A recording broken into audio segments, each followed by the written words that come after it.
Okay, get that right there. Well, I'm still getting over my cold, everybody. Thanks for joining me this morning. Today we're going to talk about, as you can see in the title, faith or music. Some of the big channels that I watch and follow, some of the guys that deal with music, such as Rick Beato, probably being one of the more prominent ones, being Rick Beato. I'm glad to see that they deal with different things related to all facets of music, and they even get into like the Christian and the worship side of things, and and that's kind of what I'm going to get into today.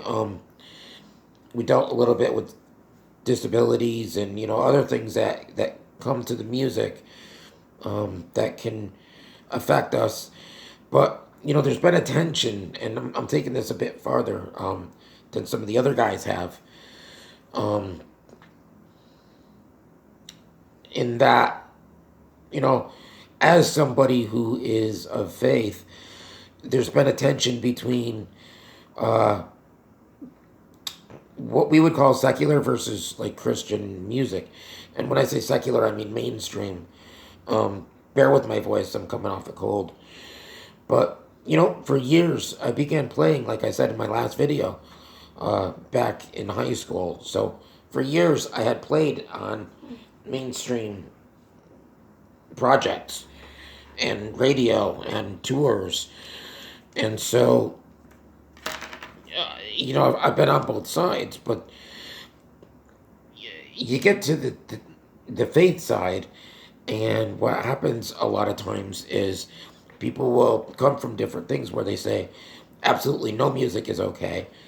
You shouldn't have anything to do with it. Some say, well, some is okay, like jazz or classical music or anything that's more instrumentally based, instrumental style rather than containing lyrics.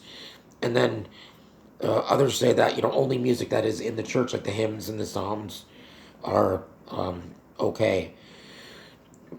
And then when you find somebody who's a Christian or any faith, I come from the Christian biblical Christianity, so I relate to that. But then you'll see that okay, now I want to play an instrument, and I pick up my instrument and I work hard at the instrument, and so uh, now it comes to, okay, now what do I do with this? Well, do I join in a Christian band? Do I go play in a worship band in church only? Um, so a lot of times you'll go, maybe you run an ad like I did in the Penny Saver, and you find people. Okay, well maybe you'll find people that play mainstream music, um, and they may say when they find out that well, you're too much of a goody goody for them, or you might find Christians to play with, but you play, say, 80s music like Journey or um, what have you. Chicago from the 70s. Uh, so many good bands over the years, and so they might say, well, you're into that, so you're too much on the other side. So you're kind of outed by both groups. Excuse me. Uh, so what do you do with that? I'm going to answer these two, by the way. Don't worry. Uh, let's see now.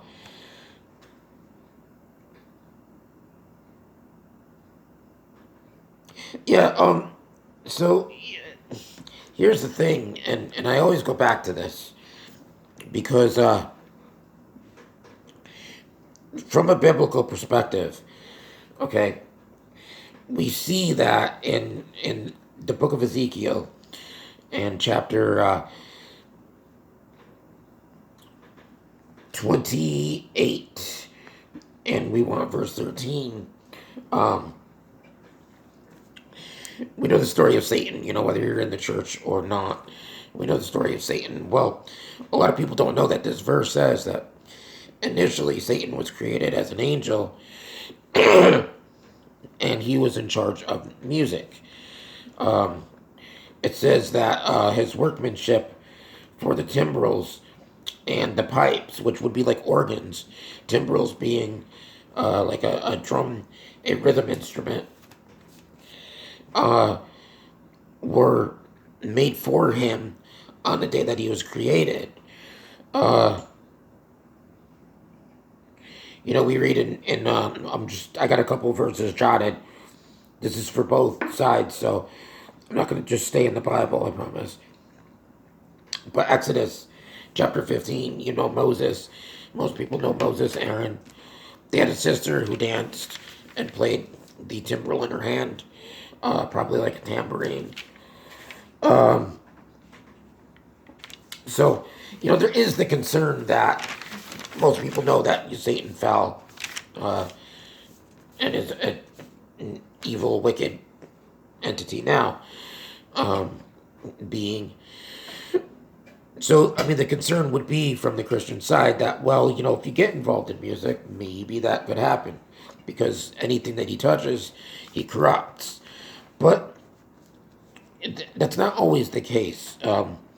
You can have a piece of music that is not geared towards Satan, or a project that's not going to be used for bad purposes.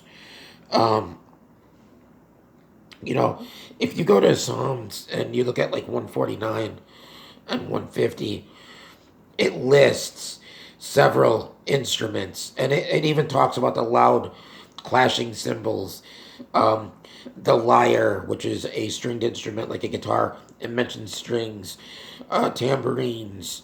Um, it mentions the trumpet. It mentions bells, the timbrel again. And so, you know, it says to sing. It says sing aloud. Um, God likes music. It's not that we should abstain from all music, as some say, if you are a faithful person. So music in and of itself, pitch and tempo and the type of instrument used, these things have no they're amoral, not immoral, amoral. They have no good or bad inherent in them. Uh,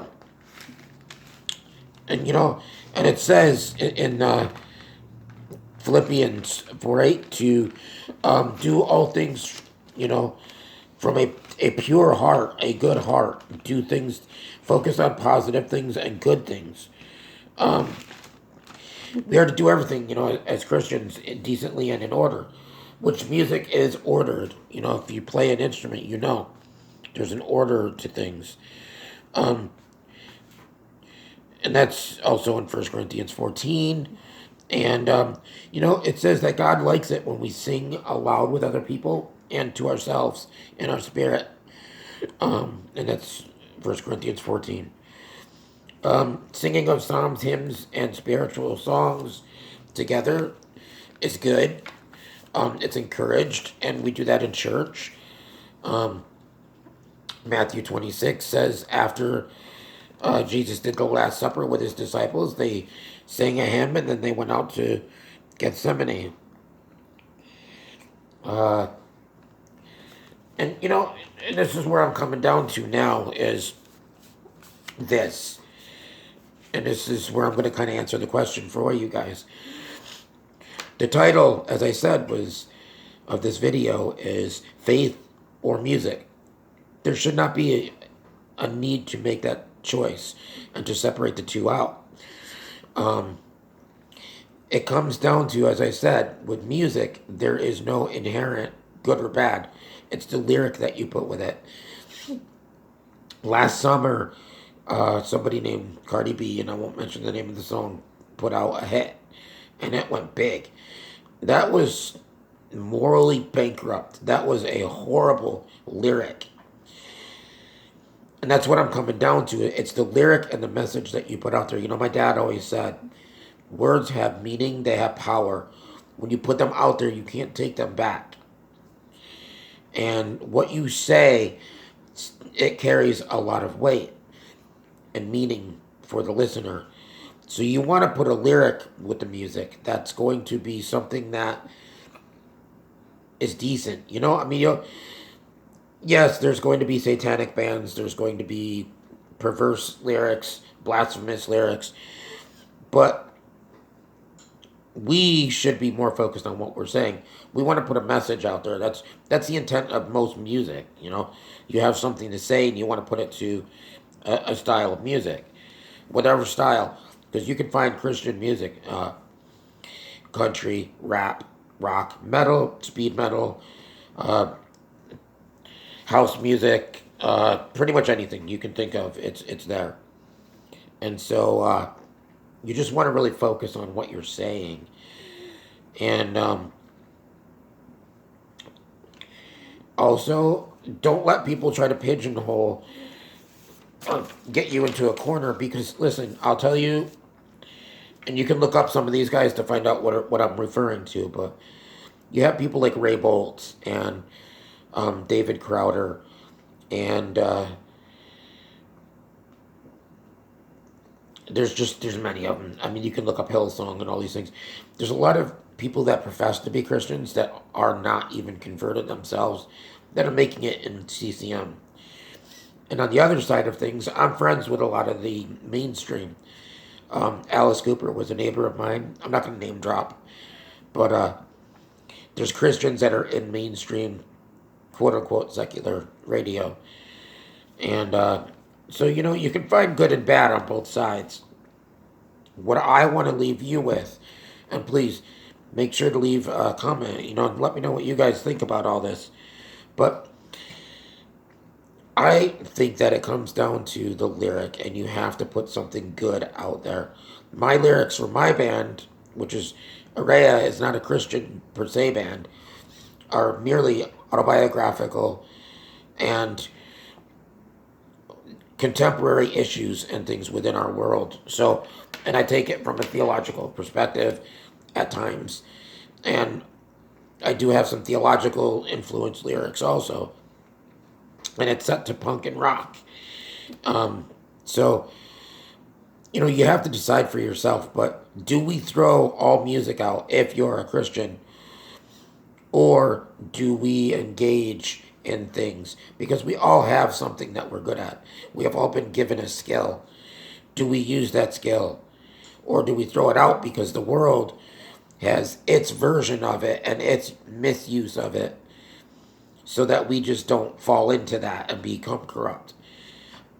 I say if you have a skill, no matter what you do, if you work with your hands, wood, or you're in insurance or accounting or a lawyer, anything can be misused for evil or bad. But I believe that even musicians can play music and be faithful and be Christians. So, like this video if you like it, and share and help me to grow my community here and my audience. And this year we got a lot of topics coming up. I think you guys are gonna like some of these videos. But feel free to ask me a question and I'll answer in a video. If there's a topic you would like covered that deals with music, feel free to ask and I will answer it in a video. And until next time, have a great few days and I'll see you Saturday when we will talk about what does it mean to be successful. God bless you guys. Have a great week.